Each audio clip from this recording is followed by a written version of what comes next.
लिखा है कर्मयोग, निष्काम कर्मयोग। जो कर्मयोग करने के लिए, मानो ऐसे कर्म करने के लिए बुद्धि प्रेरित करे जिससे हम परमात्मा से जुड़ सके, उसे कर्मयोग कहा जाता है। जो बुद्धि कर्मयोग करने की, निष्काम कर्म करने की, यज्ञ अर्थ कर्म करने की प्रेरणा दे, उसे बुद्धि योग कहा जाता है। सामान्य बुद्धि क्या है?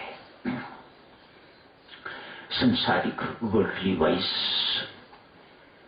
आज एक राजा ने घोषणा की है, कोई ऐसा उपाय किया जाए जिससे मुझे ये सारे का सारा संसार, सारे का सारा ब्रह्मांड, सागर, व्यास नदी, ये पर्वत, ये पेड़, ये बंदे, पशु पक्षी इत्यादि सब हरे ही हरे मुझे दिखाई दे। घोषणा कर दी, जो ऐसा कर देगा उसे 1 लाख रुपया इनाम मिलेगा। उन दिनों 1 लाख की ना जाने कितनी कीमत होती होगी। अतएव सब अपनी अपनी बुद्धि का प्रयोग कर रहे हैं। चिंतन शुरू हो गया। राजा साहब से 1 लाख रुपया मिलने की उम्मीद है।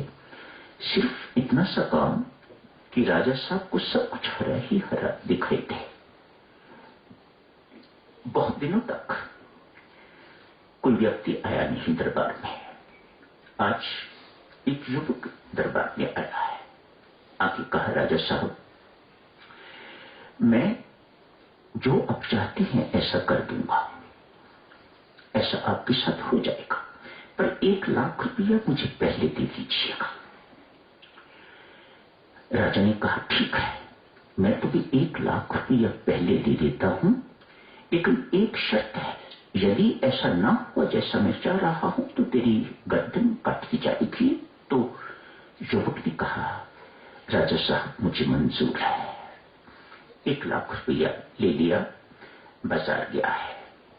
बाजार जाके तो थोड़े से पैसे की एक हरी ऐनक खरीद ली है, राजा को पहना दी है। राजा को सब कुछ हरा ही हरा दिखाई देने लग गया है। ये सामान्य बुद्धि है, ये संसारिक बुद्धि है। इसे इंटेलेक्चुअल तो आप कह सकते हो, वाइज तो कह सकते हो, लेकिन ये बुद्धि योग नहीं है। बुद्धि योग तो अलौकिक वही है ना, जिसकी बुद्धि अलौकिक हो जाए, प्रकाशित हो जाए, जो परमात्मा की ओर मोड़ने लगे, उसके साथ योग करने की प्रेरणा देने वाली बुद्धि बुद्धि योग कहलाती। ये बुद्धि कैसी है? ये एक छोटी सी उदाहरण आपकी सेवा में दी है। आगे बढ़ते हैं। ये बुद्धि योग की एक दृष्टांत के माध्यम से वह बुद्धि जो हमें निष्काम कर्म करने की प्रेरणा दे, वह बुद्धि योग। आज एक गरीब ब्राह्मणी विधवा का पुत्र, गरीब भी है, विधवा भी है, आग्रह कर रहा है। ये पुत्र अपनी मां से बार बार कहता है, मां, मुझे राजा साहब से मिलना है।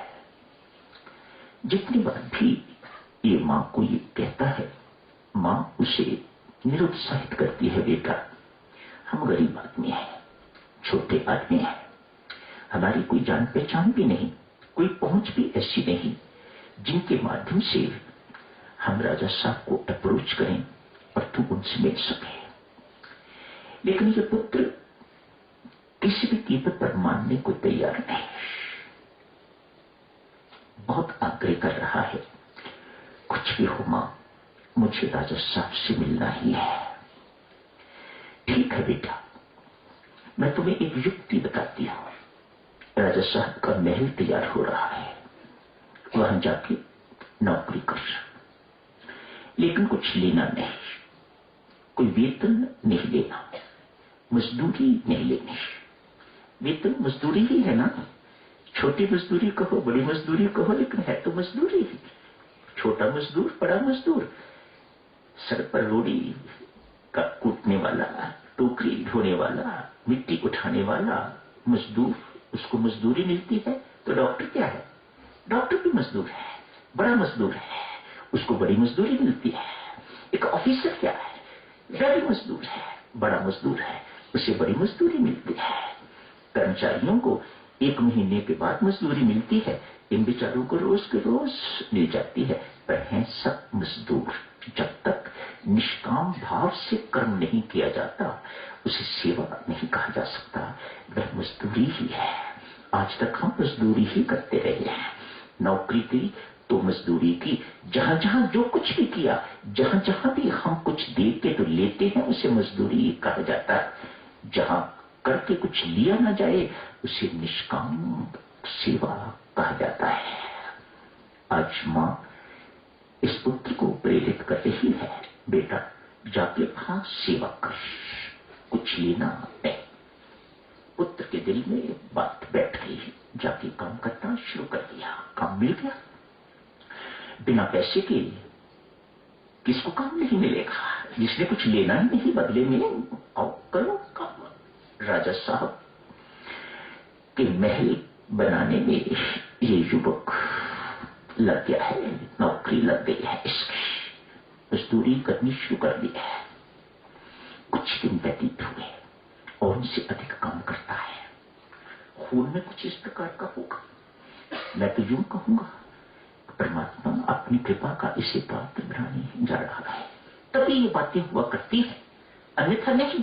अन्यथा आदमी ऐसे ही सामान्य जीवन व्यतीत करता रहता है। जब परमेश्वर की कृपा होती है, परमेश्वर की प्रेरणा होती है, जब वह परमात्मा कृपा करना चाहता है किसी के ऊपर, तो हमारे पांव सत्संग की ओर मुड़ते हैं, संतों की ओर मुड़ते हैं, परमात्मा की ओर मुड़ते हैं। ऐसे नहीं होते हैं। आज इस बालिक, इस युवक को अधिक काम करने की प्रेरणा बिना कुछ लिए, अतएव मंत्री इत्यादि इसे देख के बहुत प्रभावित हुए हैं। कहा राजा साहब एक युवक आया हुआ है, बहुत काम करता है, ईमानदारी से काम करता है, तत्परता से काम करता है, लगन से काम कर रहा है, लेकिन कुछ ले नहीं रहा। खाना खा के आता है घर से, घर जाके खाना खाता है, यहां से कुछ नहीं लेता। राजा साहब ने ये बात सुनी, मन में इच्छा जागृत हुई, ऐसे युवक को देखना चाहिए। उसे बुलाया गया है। राजा रानी दोनों बैठे हैं। युवक को देखा, बड़ी मीठी वाणी है, बड़ी कोमल वाणी है, शरीर बहुत अच्छा सडाऊ कोमल शरीर है, सुंदर शरीर है। सब कुछ देख के राजा बहुत प्रभावित हुए। ऐसा लगा जैसे कोई अपना है, बड़ा चिर परिचित, कोई इससे जान पहचान कोई नई नहीं है, बड़ी पुरानी जान पहचान है, इससे पुराना परिचय है इसके साथ। अतएव मंत्रियों को कहा आज से युवक ये हम दोनों की निजी सेवा पर नियुक्त किया जाता है। भक्तजनों, निष्काम भाव से कर्म जब किया जाता है जिसमें स्वार्थ नहीं होता, निष्काम अर्थात जिसमें अपने सुख अपनी सुविधा की चाह नहीं होती। साधारण शब्दों में निष्कामता क्या है? जहां अपने सुख की अपनी सुविधा की कोई चाह नहीं है वह निष्काम। जहां ऐसी भावना हुआ करती है, ऐसा कुछ हुआ करता है, परमेश्वर की कृपा से भीतर की सारी सोई हुई सुप्त शक्तियां जागृत होती है। भीतर बहुत कुछ है परमात्मा ने दिया हुआ, लेकिन सोया पड़ा है। किसी को जगाना नहीं आता, किसी को उनसे काम लेना नहीं आता। जब व्यक्ति इस प्रकार से समाज में, संसार में प्रवेश करता है, सेवा के क्षेत्र में प्रवेश करता है, तो उसकी सारी की सारी सुप्त शक्तियां जागृत हो जाती हैं।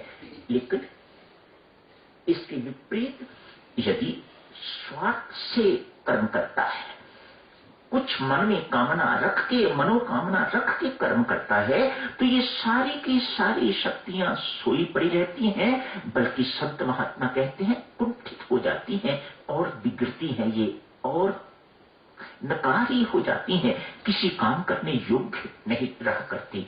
तो भक्तजनों, अभी तो समय हो गया है, यही समाप्त करने की इजाजत दीजिएगा। परसों इस चर्चा को और आगे जारी रखेंगे।